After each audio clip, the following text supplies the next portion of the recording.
This comment proves the OKC Thunder are built different, as Chet Holmgren showed no hesitation taking accountability at the podium for dropping Game 1. Not only did Chet shoulder responsibility, he and the team took their game to another level in a historic Game 2 performance, showing they're just different. What's going on, guys? I'm Gabriel Ebersole here with Thunder Digest today, and we're going to break down what Chet Holmgren said at the conclusion of the series opener, and as well as how they carry that into Game 2, proving that this team is ready to win it all. But before we get into that, I just want to take a quick second to mention that 68% of you guys not watching are subscribed, and Aaron Wiggins scored the Thunder's 68 points yesterday with a dunk at 5:24 left in the second quarter, and Aaron Wiggins would want you to subscribe to Thunder Digest so you can keep up with their playoff run. Now, let's get into the scene that was set for what Chet was commenting about, right? So the first thing we see here with Game 1 of the opening series, it was a Thunder-led game for most of it, but as we know, the late Nuggets push leads to the tightly contested free throws at the end, missed by Chet Holmgren, and then Aaron Gordon hits the game winner to seal Game 1, right? This was obviously not the way that we wanted the first game to end, and it was a very serious momentum killer early in this series for how well we were playing early in that game. But taking a look at just what Chet Holmgren brings to the table, right? We're going to start with a guy who was the second overall pick in 2022, averaging 15, 8 rebounds, 2 assists, north of 2 blocks, and then also near steal a game, around 3 stocks he is at. And he only fouls twice a game. He's very, very good at staying out of foul trouble as a big man. He shoots right around 50%, and he can shoot the 3 ball as well, hitting about 38%. Right? Very, very solid player in Chet. He's a very fundamentally key piece of our team, both offensively and defensively, right? But fast forward to the end of Game 1, and he's at the free throw line with a 1-point lead and no time on the clock. Essentially, there's 8 seconds left, and he's trying to hit these free throws to keep the 3-point lead stagnant for the OKC, right? And he ends up missing both of these free throws. And then we make matters even worse. The Nuggets end it in regulation with a game winner from Aaron Gordon, and we drop the first game by 2. Now, Chet Holmgren, obviously, he shoulders some responsibility for this loss. There was other things, coaching, things that went down that I don't necessarily agree with in that game. But nonetheless, Chet Holmgren is going to shoulder some of this blame. But the key to it is, how does he acknowledge this and how does he answer this, right? Well, they asked him about these missed free throws, and here's what Chet had to say. I was very impressed. He says, "It hurts knowing what was on the line, but you also can't be afraid to fail. I've been on both sides of it." And then he said he was talking with Kenrick Williams last night, watching a game, and Kenrick told him, "Don't run from it. You got to want to be in that position." And Chet says, "I'm going to do that going forward."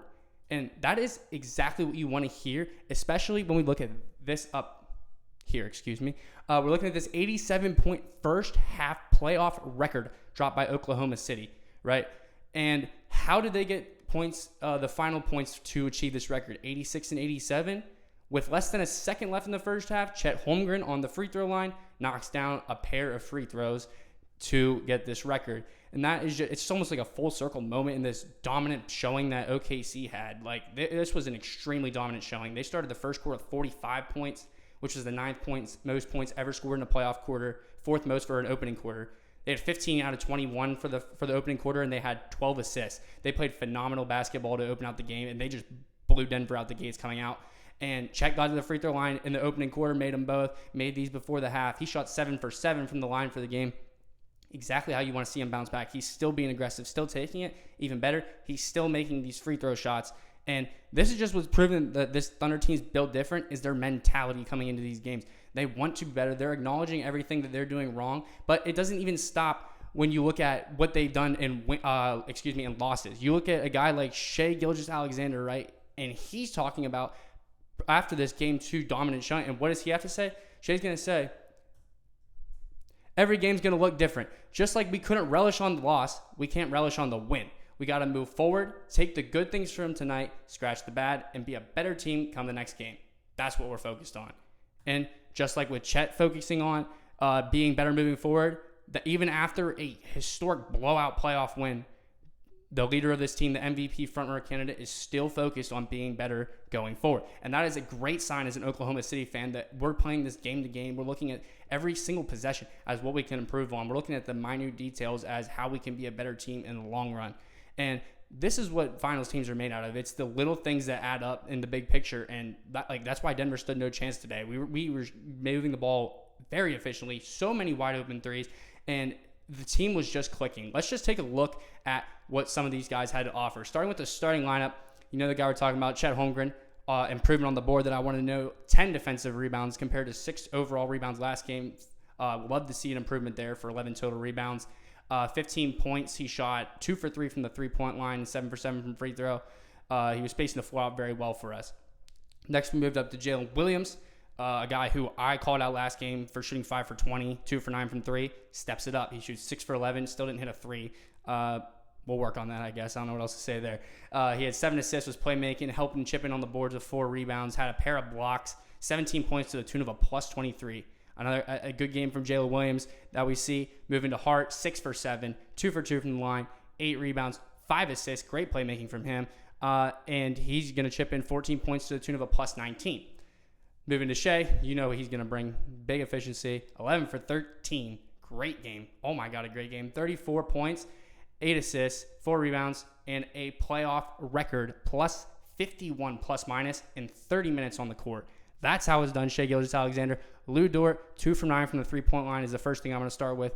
We need to change that. But as a whole, plus 34, playing very impactful defense, really running around ball screens to help out guys like Chet Holmgren and Hart, and even Jay Will, who was spending a little bit of periods guarding Jokic. Phenomenal play from the starters. And just like we said, built different. This total team effort to come in and just play as a unit and just work the best shots possible on the floor. Like, look at this. Shai was the only player to touch 30 minutes on the team. This is just straight efficiency and getting great shots. The amount of wide open warm-up threes I saw our team take was phenomenal yesterday. The looks we were getting, A double plus tier looks. It was, if we can keep this up, there's no way that we can shoot bad enough on those types of shots that we're going to lose. It's just not even possible with the looks we're getting. But flipping sides, we're going to take a look at what some of their starters were offering. So, and then on the flip side, what we were doing on the defensive end. We're starting out big dog, Nikola Jokic. 6 for 16, held him to 17 points, right? And this is insanely important coming off of a game where he toyed with us to the tune of 42 and 22 rebounds. And we come in, and also he fouled out in the third quarter with 6 fouls. He did have 5 in the first game, and we could not get that 6-1. And if we got the 6-1, maybe that game goes in our win column. We don't know. But this time, we get him out of the game in the third quarter with 6 fouls. He also had 6 turnovers, a minus 36 for Nikola Jokic. It was a team effort guarding him for sure, but when we're looking top down for this Nuggets team, him playing like that is never going to result in the win for the Denver Nuggets. But then furthermore, when we look at what we were able to force them to do, look at the rest of their lineup. Look at Aaron Gordon, the hero of game 1. Responds back bounces with a 3 for 12 game, 10 points only, can only chip in 5 boards, and a minus 36 for him. MPJ has not found any sort of rhythm this series. The closeouts they're getting on him, that is one person, even the first game I will say, they were playing phenomenal defense the whole time on. MPJ has it, every time he attempting a jump shot, it seems like there's someone right underneath him. When he does that super high release point, there's someone just standing underneath his feet, double hands up, and his shot has not found net almost any point in this series. We're really clamping him. He's 2 for 8 from 3, 2 for 10 from the field, 8 points for him only. He's 0 assists, so he's not really contributing much on offense, and he's not a great defensive player. So we're really being able to neutralize him in this series. Something phenomenal to see at this point. Jamal Murray, they're number 2 for the playoffs most of the Jokic era. Only took 9 shots, ended up with 14 points, and can only chip in 1 assist also in 31 minutes. So Jamal Murray was really out there trying to make things work, and he couldn't even find a shot to get up. So really hounding defense on him. And lastly, we're going to move to Christian Braun, who shot 1 for 6 in 26 minutes, had 3 points, and a minus 40 for the Nuggets. He's been their unsung hero for this season, Christian Braun, and they neutralized him as well. The whole team, it was such a team effort in game 2, and such a stark contrast from the first game. Once again, built different. This team came in on a one day, and they just flipped that switch, man. That loss really woke them up, it seems like, and it extended down to the bench. Let's take a look at what the bench was doing for us, right? Look at all these minutes on the bench for one thing. We got 1, 2, 3, 4, 5, 6, 7 players in double figures, 9 coming off the bench for at least 8. And all of them have, except for Kendrick Williams, unfortunate, have a positive plus minus. Like, no matter who we're putting on the floor, we're getting production, and you have to love that. Let's take a look at some of these things that I've been noticing for the team stats, right? We had 9 players hit a 3. 7 of them hit multiple. Phenomenal. Look at all these steals. 1, 2, 3, 4, 5, 6 players off the bench contributing a steal.